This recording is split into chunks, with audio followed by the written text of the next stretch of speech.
ನೋಡಿ ಸ್ನೇಹಿತರೆ, ಎಷ್ಟು ಕಳೆ ಇದೆ ಅಂತ ನೋಡಿ. ಎಷ್ಟು ಜೀವಾಣುಗಳೆಲ್ಲ ಇರ್ಬೋದು ಈ ಭೂಮಿಯ ಮಣ್ಣಿನಲ್ಲಿ. ಎರೆಹುಳಗಳೆಲ್ಲ ಎಷ್ಟಿರ್ಬೋದು. ಕುಂಬಾರನಿಗೆ ವರುಷ ದೊನ್ನೆಗೆ ನಿಮಿಷ ಅಂತ. ಯಾಕೆ ಈ ಗಾದೆ ಮಾತು ಹೇಳ್ತೇನೆ ಅಂತ ಹೇಳಿದ್ರೆ, ಇನ್ನು ಕೆಲವೇ ಕ್ಷಣದಲ್ಲಿ ಈ ಕಳೆ ಯಾವುದಿಲ್ಲ ನೋಡಿಬೇಕಾದ್ರೆ. ಇವತ್ತು ಇನ್ನು ಇಲ್ಲಿಂದ ಪ್ರಾರಂಭ ಮಾಡ್ತಾರೆ. ಇಷ್ಟು ಚೆನ್ನಾಗಿ ಬಂದಿರುವಂತಹ ಕಳೆಯನ್ನು ಬ್ರಷ್ ಕಟರ್ನಿಂದ ರೋಪ್ ಹಾಕಿ ಹೊಡಿತಾ ಇದ್ದಾರೆ. ನಮಸ್ತೆ ಸ್ನೇಹಿತರೆ, ನಾನು ದಿನೇಶ್ ಕೊಕ್ಕಡ, ಕೃಷಿ ಖುಷಿ ಚಾನಲ್ನ ಹೊಸವಿಡಿಗೆ ನಿಮಗೆಲ್ಲ ಸ್ವಾಗತ. ನಾನೀಗ ನನ್ನ ಮಿತ್ರರೊಬ್ಬರ ಅಡಿಕೆ ತೋಟದಲ್ಲಿದ್ದೇನೆ. ಸಂಪೂರ್ಣವಾಗಿ ಕಳೆಯನ್ನು ತೆಗಿತಾ ಇದ್ದಾರೆ. ಹೆಚ್ಚಿನ ಕಡೆ ತೆಗೆದು ಆಗಿದೆ.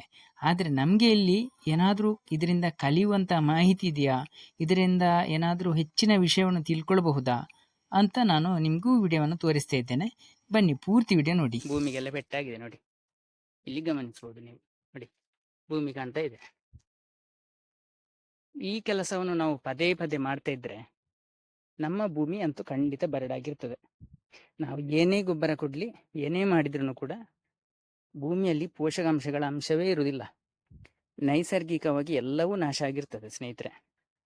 ಈ ರೀತಿ ಕಳೆ ಇದ್ರೆ ನೋಡಿ, ಈ ಕಳೆ ಎಡೆಯಲ್ಲಿ ಬೇಕಾದಷ್ಟು ಜೀವಿಗಳು ವಾಸ ಮಾಡಿಕೊಂಡಿರ್ತದೆ. ಅದರ ಹಿಕ್ಕೆಗಳೆಲ್ಲ ಭೂಮಿಗೆ ಬಿದ್ದು ಒಳ್ಳೆಯ ಗೊಬ್ಬರ ಆಗ್ತಾ ಇರ್ತದೆ. ನಾವು ಏಕಾಏಕಿ ಈ ಕಳೆಯನ್ನು ತೆಗೆದಾಗ ಏನಾಗ್ತದೆ ಅಂತ ಹೇಳಿದ್ರೆ, ನೇರವಾಗಿ ಸೂರ್ಯನ ಬಿಸಿಲು ಭೂಮಿಗೆ ಹೊಡೆಯುತ್ತದೆ. ಈ ಹೊಡೆದಾಗ ಏನಾಗ್ತದೆ ಅಂತ ಹೇಳಿದ್ರೆ, ಭೂಮಿಯಲ್ಲಿರುವಂತಹ ಎಲ್ಲ ಪೋಷಕಾಂಶಗಳು ಆವಿಯಾಗಿ ಹೋಗ್ತದೆ. ಅಷ್ಟೇ ಅಲ್ಲದೆ ಈ ಜೀವಿಗಳ ಮೊಟ್ಟೆಗಳೆಲ್ಲ ಸತ್ತು ಹೋಗ್ತದೆ. ಜೈವಿಕ ಕ್ರಿಯೆ ನಿಂತು ಹೋಗ್ತದೆ. ಇದು ನಮಗೆ ತಿಳುವಳಿಕೆ ಇಲ್ಲದೆ ಮಾಡುವಂಥ ಕೆಲಸ. ನೀವು ನೋಡುವುದಾದರೆ, ಈಗ ಫೆಬ್ರವರಿ ಟೈಮ್, ಈಗ ಅಡಿಕೆಯಲ್ಲಿ ಏನೂ ಇಳುವರಿ ಇರುವುದಿಲ್ಲ, ಕೊಯ್ಲು ಇರುವುದಿಲ್ಲ, ಅಡಿಕೆ ಇಲ್ಲ. ಅಷ್ಟೇ ಅಲ್ಲದೆ ಇದು ಗಿಡಗಳು ಕೂಡ. ನಾವು ಪದೇ ಪದೇ ಕಳೆಯನ್ನು ತೆಗೆಯುವ ಅಗತ್ಯನೇ ಇಲ್ಲ. ಆದರೆ ಕೆಲವರಿಗೆ ಏನಂತ ಹೇಳಿದರೆ, ತೋಟವನ್ನು ನೀಟಾಗಿ ಇಟ್ಕೊಳ್ಬೇಕಂತ ಹೇಳುವಂತಹ ಒಂದು ಮಾಹಿತಿ ಯಾರಾದರೂ ಹೇಳಿರ್ತಾರೆ. ಇಲ್ಲದಿದ್ದರೆ ಅವರು ತಲಾಂತರದಿಂದ ಅದೇ ಮಾಡ್ತಾ ಬರ್ತಿರ್ತಾರೆ. ನೈಸರ್ಗಿಕವಾಗಿ ತೋಟವನ್ನು ಮಾಡೋದು ಹೇಗೆ ಅಂತ ಅವರು ಆಲೋಚನೆ ಮಾಡಿರುವುದಿಲ್ಲ. ಹಾಗಾಗಿ ಇಷ್ಟೆಲ್ಲ ಎಡವಟ್ಟಾಗೋದು. ಇನ್ನೇನು ಮಾಡ್ತಾರೆ, ಇನ್ನು ಹೀಗೆ ಆದ ಭೂಮಿಗೆ ಯಥೇಚ್ಛವಾಗಿ ನೀರು ಕೊಡ್ತಾರೆ. ಗಂಟೆಗಟ್ಟಲೆ ನೀರು ಕೊಡ್ತಾರೆ. ಏನಾಗ್ತದೆ, ಈ ಭೂಮಿಯಲ್ಲಿ ಅಲ್ಪ ಸ್ವಲ್ಪ ಉಳಿದಂತಹ ಗೊಬ್ಬರ ಕೂಡ ಅದು ನೀರಿಗೆ ಕೊಚ್ಚಿಕೊಂಡು ಹೋಗ್ತದೆ.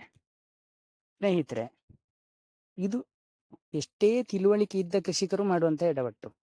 ಇವರು ತಲಾಂತರದಿಂದ ಅಡಿಕೆ ಕೃಷಿಕರು ನೈಸರ್ಗಿಕವಾಗಿ ಮಾಡುವಂತಹ ಪದ್ಧತಿ ಇವರಿಗೆ ಗೊತ್ತೇ ಇಲ್ಲ. ಕೇವಲ ರಾಸಾಯನಿಕ ಗೊಬ್ಬರ ಮತ್ತು ಹಣ ಖರ್ಚು ಮಾಡೋದು ಮಾತ್ರ ಗೊತ್ತಿರ್ತದೆ. ಯಾಕಂತ ಹೇಳಿದರೆ, ಅಡಿಕೆ ತೋಟ ಅಂತ ಹೇಳಿದರೆ ಹಣ ಖರ್ಚು ಮಾಡಬೇಕು, ಒಳ್ಳೆಯ ಗೊಬ್ಬರ ಹಾಕಬೇಕು, ರಾಸಾಯನಿಕ ಗೊಬ್ಬರ ಹಾಕಬೇಕು, ಹೀಗೇನೆ ಅವರು ತಿಳ್ಕೊಂಡಿದ್ದಾರೆ. ಕಳೆಯನ್ನು ತೆಗಿತಾ ಇರಬೇಕು, ಅಡಿಕೆ ತೋಟವನ್ನು ನಾವು ಸಾಕಣೆ ಮಾಡಬೇಕು. ನೈಸರ್ಗಿಕ ಕೃಷಿಯ ಮೂಲ ತತ್ವ ಏನಂತ ಹೇಳಿದರೆ, ಅಡಿಕೆ ಕೃಷಿ ನಮ್ಮನ್ನು ಸಾಕಬೇಕು. ಆದರೆ ಈ ಪದ್ಧತಿಯಲ್ಲಿ ಏನಂತ ಹೇಳಿದರೆ, ನಾವು ಅಡಿಕೆ ತೋಟವನ್ನು ಸಾಕಬೇಕು. ಈ ತೋಟವನ್ನು ಗಮನಿಸಿ, ಎಷ್ಟು ಚಂದ ಕಾಣ್ತದೆ ನೋಡಿ. ಕಣ್ಣು ಹಾಯಿಸಿದಷ್ಟು ದೂರಕ್ಕೂ ಅಡಿಕೆ ತೋಟವೇ ಕಾಣಿಸ್ತಾ ಇದೆ ನೋಡಿ. ಆದರೆ ಇಲ್ಲಿ ಗಮನಿಸಬೇಕಾದ್ದೇನಂತ ಹೇಳಿದರೆ, ಇದರ ಮಧ್ಯದಲ್ಲಿ ಒಂದೇ ಒಂದು ಅಂತರ್ ಬೆಳೆ ಇಲ್ಲ. ಕೇವಲ ಅಡಿಕೆ ಅಡಿಕೆ ಅಡಿಕೆ. ಭೂಮಿಯನ್ನು ನೋಡಿ ಎಷ್ಟು ನೀಟಾಗಿ ಕಳೆ ತೆಗೆದಿದ್ದಾರೆ ಅಂತ ನೋಡಿ.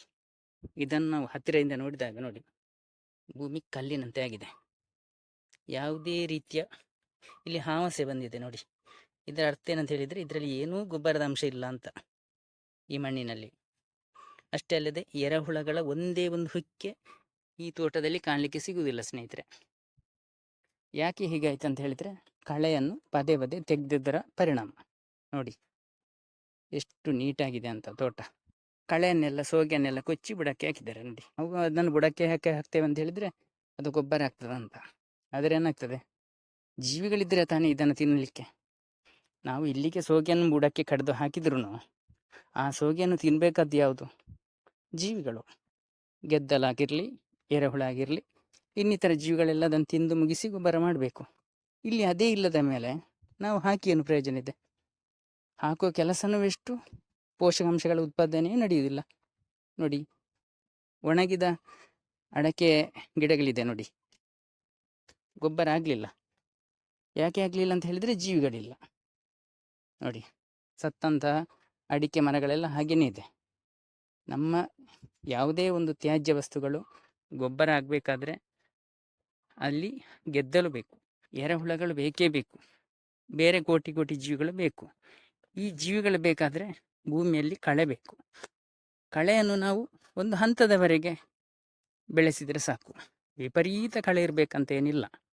ನಾವು ಒಂದು ನೆಲದಿಂದ ಒಂದು 2-3 ಇಂಚು ಬಿಟ್ಟು ಕಳೆ ತೆಗೆದರೂ ನಡೀತದೆ. ಒಟ್ಟಾರೆಯಾಗಿ ಹೇಳುವುದಾದರೆ ಭೂಮಿಗೆ ಯಾವುದೇ ಕಾರಣಕ್ಕೂ ಬಿಸಿಲು ಬೀಳಬಾರ್ದು. ನೋಡಿ, ಇಲ್ಲಿ ಬಿಸಿಲು ಬೀಳ್ತಾ ಇದೆ. ಬಿಸಿಲು ಎಲ್ಲಿಗೆ ಬೀಳ್ತಾ ಇದೆ? ನೇರ ಭೂಮಿಗೆ ಬೀಳ್ತಾ ಇದೆ. ಹೀಗೆ ಬಿದ್ದಾಗಲೇ ಆಗುವಂಥದ್ದು ಎಡವಟ್ಟು. ಏನಂತ ಹೇಳಿದರೆ, ಜೀವಿಗಳ ಜೀವಾಣುಗಳು, ಜೈವಿಕ ಕ್ರಿಯೆ, ಎರೆಹುಳಗಳ ಮೊಟ್ಟೆ ಎಲ್ಲವೂ ನಾಶ ಆಗ್ತದೆ. ಭೂಮಿ ಕಲ್ಲಿನಂತೆ ಆಗ್ತದೆ. ಹ್ಯೂಮಸ್ ಅಂತ ಹೇಳುವುದು ಅದು ಇಲ್ಲವೂ ಇಲ್ಲ. ಒಂದೇ ಒಂದು ಅಂತರ ಬೆಳೆ ಇಲ್ಲ, ಒಂದೇ ಒಂದು ಹಣ್ಣು ತಿನ್ನುವಂತಹ, ನಾವು ಮನುಷ್ಯರು ತಿನ್ನುವಂತಹ ಹಣ್ಣಿನ ಗಿಡ ಇಲ್ಲ, ಒಂದು ಬಾಳೆ ಗಿಡ ಇಲ್ಲ, ಏನಿಲ್ಲ. ಕಣ್ಣು ಹಾಯಿಸಷ್ಟು ದೂರಕ್ಕೂ ಅಡಕೆ ಬಿಟ್ಟರೆ ಬೇರೆ ಏನೂ ಇಲ್ಲ.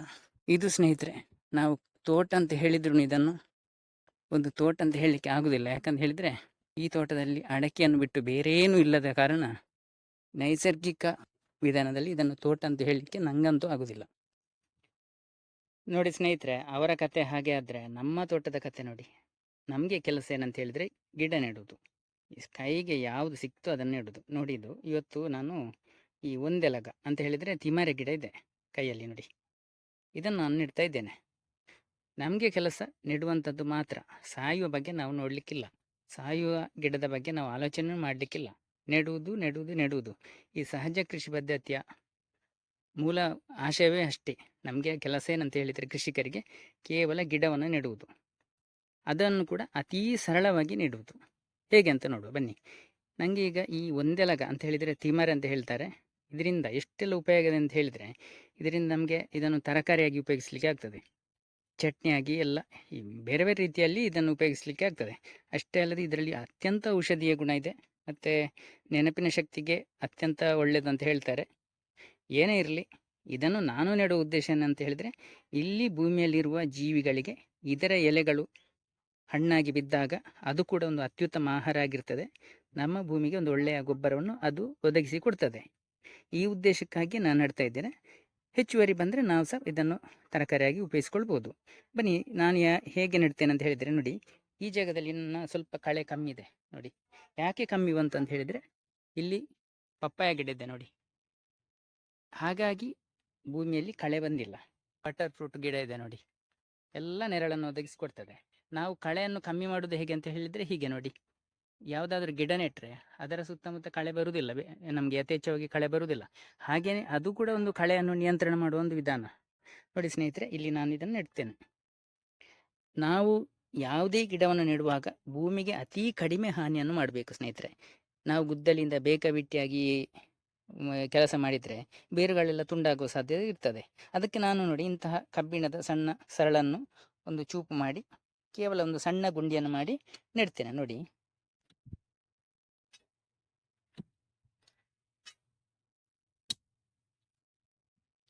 ಅತ್ಯಂತ ಸರಳವಾಗಿ ಹೀಗೆ ನೆಟ್ಟು ಬಿಟ್ಟರೆ ಆಯಿತು. ನೋಡಿ, ಇಲ್ಲಿರೋ ಮಣ್ಣನ್ನು ಸ್ವಲ್ಪ ಆಯಿತು. ನೋಡಿ, ಗಿಡ ನೆಟ್ಟಾಯಿತು.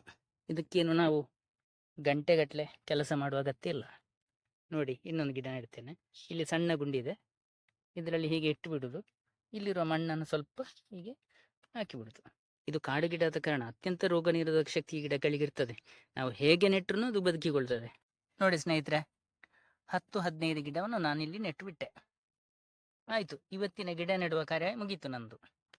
ನೋಡಿದ್ರಲ್ಲ ಸ್ನೇಹಿತರೆ, ನೈಸರ್ಗಿಕ ಕೃಷಿಯನ್ನು ಮಾಡುವುದಂತ ಹೇಳಿದರೆ ಹೀಗೆ ನಾವು ಕಳೆಯನ್ನು ವ್ಯವಸ್ಥಿತವಾಗಿ ಬೆಳೆಸಿ ಆರೋಗ್ಯಕರವಾದ ಮಣ್ಣನ್ನು ಮಾಡಿ ಅತೀ ಕಡಿಮೆ ಖರ್ಚಿನಲ್ಲಿ ಕೃಷಿಯನ್ನು ಮಾಡೋದಕ್ಕೆ ನೈಸರ್ಗಿಕ ಕೃಷಿ ಪದ್ಧತಿ ಅಂತ ಹೇಳ್ತೇವೆ, ಅಥವಾ ಜೀರೋ ಕಲ್ಟಿವೇಶನ್ ಅಂತ ಹೇಳ್ತೇವೆ, ಅಥವಾ ಶೂನ್ಯ ಬಂಡವಾಳ ಕೃಷಿ ಅಂತ ಹೇಳ್ತೇವೆ.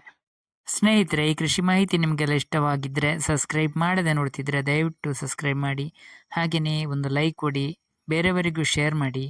ಮುಂದಿನ ವಿಡಿಯೋದಲ್ಲಿ ಮತ್ತೆ ಸಿಗೋಣ. ಧನ್ಯವಾದಗಳು.